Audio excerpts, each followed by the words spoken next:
What's up guys, my name is Zero Heroes and welcome back to more Gates of Hell, and today I have some very exciting news for you. Is that development update 133 is probably the most exciting update for me personally that I have ever read, and the reason is for that is because it involves some very new exciting changes to the new Liberation Change DLC, and also one of the main points that really excited me was the pathfindings for vehicles in this game.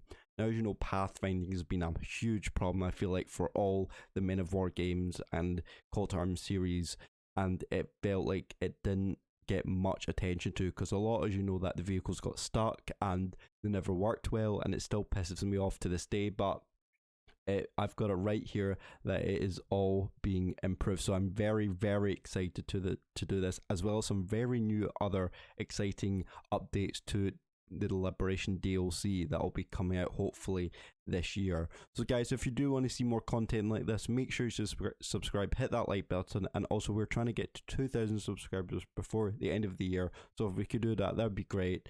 And yeah, without further ado, let's get started. So, Development Diary 133. So it says, well, community members and friends, today we'd like to show you some of the technical innovations that will be introduced with the Liberation DLC and how we intend to implement them. Now, as you know, this is quite long and quite full on. So what I've done is I have made a Word document kind of making some good important points. That means I don't go through everything, and hopefully try and minimize this to maybe a 10-15 minute video, and I have put in a Word document just so it's easier for you guys to kind of read easily, even though there's still a lot of writing here. But yeah, it's hopefully split it down so it's easier for me and for you to understand. So without further ado, so yeah, this is the Liberation DLC. That's what it's really all about, is the new Liberation DLC. First one is mentioning about the goals. So the goals and the aims for the Liberation DLC. So they bring up the visuals at standard and the immersion of the game to new heights. And what it means by that is that, as you know, that the visuals are really important in all games. Doesn't matter what game you do, but especially in games like these RTS games where it's really important, because a lot of it is your strategy, your RTS, it switches between first person, third person, and having those visuals is really important, especially if you run a high-end computer and want to get the absolute maximum out of your performance for this. So what it means by the visual standards is that they want to keep updating the game. If they want to do any updates to the game, they want to keep these visual standards and immersions of the game to new heights, so keep it at a all-time high. And what this means is that when they're working on the game, it will not lose any visual competitiveness. So that means is that when they do different updates in the future, is that when they do these updates, you know, that the game won't lose its visual competitiveness, and there won't be as much of an update in the future. So with visual updates, it's within a patch. It's usually the game can take quite a long time to update, but because they have this system, it means that updates in the future won't take as long to update, but as well as it won't lose any visual competitiveness, which is absolutely really important for this type of game. But what this also means is that they can work on the first and third person modes and make the game graphics live up to expectations while playing from such a zoom in perspective. Yeah, when working first person, third person, again, a huge big part of this game, and what really revolutionized this game, as well as Call to Arms. So when they're working on first and third person modes, this does affect the visual graphics. So what that means is that if they try and mess with it, like before when they did do, you know, updates with the first and third person, it really messed up with the visual graphics. But because they have this new system in place, when they do work on maybe first and third person modes in the future, the graphics, the visual graphics or competitiveness will not lose anything, which is why I really do like this. I hope they keep bringing this to all games. It doesn't matter if it's Gates of Hell or anything else. So you've got full destructibility. So this is a new kind of element to the game, I feel like. So full destructibility, so what is it? So full destructibility basically means is that now when you shoot a tree, it will basically, with a high caliber, what it does is that it splits into little pieces. So as you know, realistically, when you shoot a high caliber tree, the tree kind of splits apart and kind of falls to the ground and then kind of goes into smaller pieces. That's what they're implementing here. So since releasing Talvasota DLC, they have made all buildings destructible when released. Sorry, that is the wrong thing. That's the next section. Destructibility on the houses, I meant, is that since they've released Talvasota, they've made all buildings within that DLC destructible, and some of them aren't destructible, so you can't like drive through them, or when you try to drive through them, then they just don't break, so your tank glitches or whatever it is, or even when you're trying to throw a grenade at like maybe like a tree, or not a tree, like a building, it doesn't like crumble down just because of the way the game is. So having this full destructibility allows you to throw grenades or use a high caliber to break the building. And with increased manpower and experience within Barbedwire Studio, this has allowed them for the Liberation to have full capability of destroying every building in the DLC. That is huge. So they have like over 50 buildings in the new DLC patch, as well as probably a lot more, and they have many sections each. So what that means is that this will take ages to get every building to be destructible. So having this is absolutely amazing. It can definitely turn the tide of battle, especially when you're having units hide behind hide a big building, or your units are in a building taking cover. Then probably when it gets destroyed, your men will just all die or get injured. So this is definitely a big, huge play that should have really been in from the start. But again,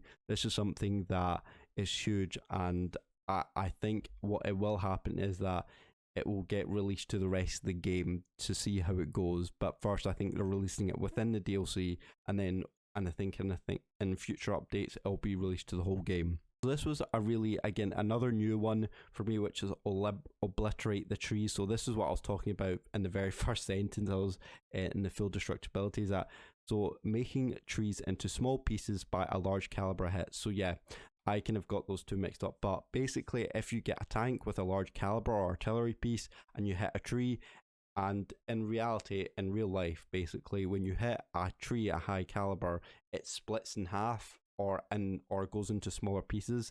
This is what Gates of Hell are implementing here. So having this basically allows you to help actually your units hide within those trees. And what this does is that it also adds other interactions with foliage. So trees can shed their leaves or shake off the excess snow built up over time with a convincing blast wave. Yeah, so as you know, when it snows, if you're on a winter map, the trees will collect snow on the leaves, which is again happens in real life, which didn't happen in this game before. So, or I think it did, but it just didn't collect it as much. So, but having this, and when you shoot a high caliber at a tree, this basically, and if it's a convincing blast wave, what it'll do is just the snow will just come off or shake off the leaves or the tree, and it tends to be quite realistic. So the snow will literally just go everywhere if the blast wave again is convincing enough. But this also allows trees to become bare and allow units to see through shrubbery, which already happens when you burn down the vegetation. Yeah, so as you know, this will allow, when you knock down vegetation or tree, your units actually can take cover already if it's like if a tree's been knocked down and then the tree becomes bare, so it becomes see-through, I guess. But in that case, it doesn't really work because the enemy can still see the other way, where they see it as see-through as well, if that makes sense. So yeah, this is this is something which already happens, but I think they're trying to make it more realistic, so it kind of the gameplay feels more exciting. So these changes will be added to the Liberation DLC and will be added to the rest of the game over time. Yeah, absolutely. I completely agree. This is actually really something I'm really looking forward to, and something I'll be doing a test on, and also might do a how-to on if you really want to show, really kind of want to get into the nitty-gritty tactics of using a tree. Then this is something I'll definitely be covering because it's something is quite important to the gameplay. Alright, so this is called Hedgerows now, or if I'm pronouncing that right. So what? So liberation will also have destructible bocage or hedgerows. So hedgerows are kind of like large bushes. That's the way that I describe them, I think.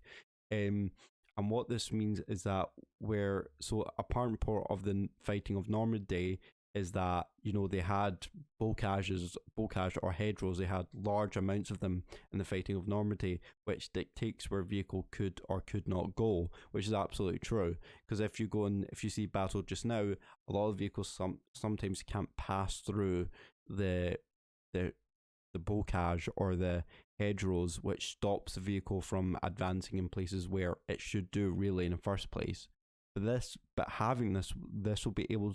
So being able to demolish the hedgerows and provide units with a way of opening them. Yeah, so this goes for vehicles, units, whatever it was. This allows them to get an easy pass through into a position where it could be important to attack an enemy base or defending an enemy, defending your own point to get in position. So having that would really be crucial to getting your enemies into your allies or your troops into key points where it is really important, or if it's a PvP, then it hopefully helps your units get to the capture point quicker.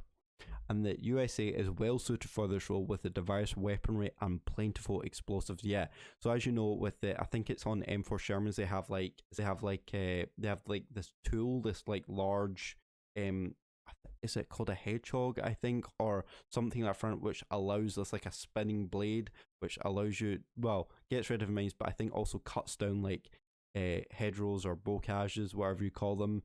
So yeah, the USA, and I hope this kind of does also happen with other nations like Russia or Germany. Not so much Finland, because I don't think most of their equipment is kind of stolen off other nations. So actually it could be for the Finnish as well. So yeah, something could be very important for dictating the fighting of Normandy and just a whole liberation DLC as well. One of the most exciting and last things that I'm going to be covering for this, and again just really exciting for me, is the pathfinding.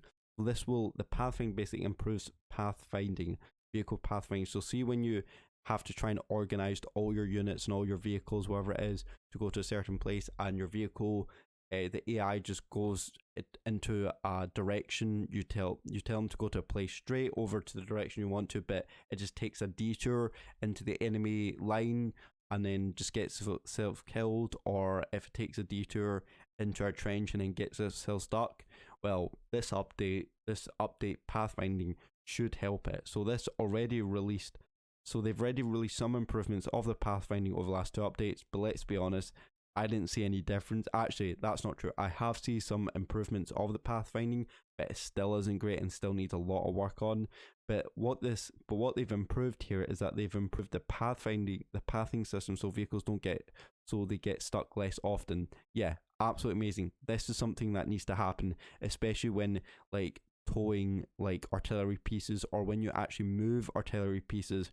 As you know, there's men that push it. So and when the men push like the 80 gun artillery piece, they always get stuck in the trench because it's too heavy to push out.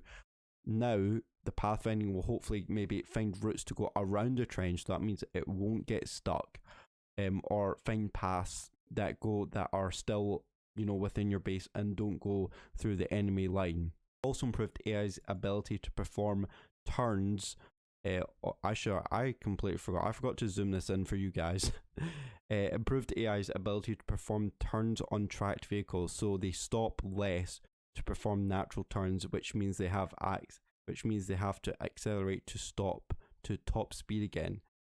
That sounds quite a lot. I'm gonna try and simplify it down. So basically, what it means is that the improved AI will turn. Will basically, if it's like a tracked vehicle, so it will stop and then it will turn. So that means that there's less natural turn. So you know, when you try and tell a tank to go to a certain area and it moves, it tries to make a turn and it stops and then turns and then goes in direction. What it should be doing is that the vehicle, if it's moving, it should be turning as it's kind of still going at the same speed. But what this does is that it actually stops. So they stop less to perform natural turns instead of going all these stupid turns where they shouldn't go to. But what this means is that they have to accelerate to top speed again. So when they stop, make this natural turn, it just means that they have to try and get back. They have to accelerate to reach that top speed again, which isn't very fast for vehicles, large vehicles anyway. So they've also improved the pathfinding route calculation, so the vehicles choose a more straight path to their destinations. Yes, yes, yes, absolutely. This couldn't have been more obvious, and I wish this was brought onto early within this game. This is so amazing. I'm very happy because the amount of times that I've taken vehicles into battle and they've gone a route where it's in the line of enemy AI or players, and they easily get shot because the AIs decide to take this long stupid route unnecessarily. I'm so glad that they're actually making a calculation to find a more straightforward route, so it's still within your line, within your base, so that means you're not getting shot by enemy. They've also refactoring to minimize the computation. That did not sound right in my head, but if you know what this means, I don't know what this means. If you know what this means, then let me know in the comments down below. But yeah, guys, that is it for this update. I'm sorry I didn't zoom in closer. I should have zoomed in all closer. But yeah, this is development update 133 for the Liberation DLC update. What are you most looking forward to within this DLC? Is it just the visual standards, which make the game look more impressive, or is it the pathfinding, which you're really looking forward to, which I am, because this definitely helps you lose less casualties when during battle? Are you looking down to the part where you're able to visually see trees, break down into smaller parts, so it's a lot more exciting to see? So tell me, what is your most exciting part of this update in the comments down below. But other than that, guys, thank you so much for watching and our support, and I will see you in the next video. See you later, and goodbye.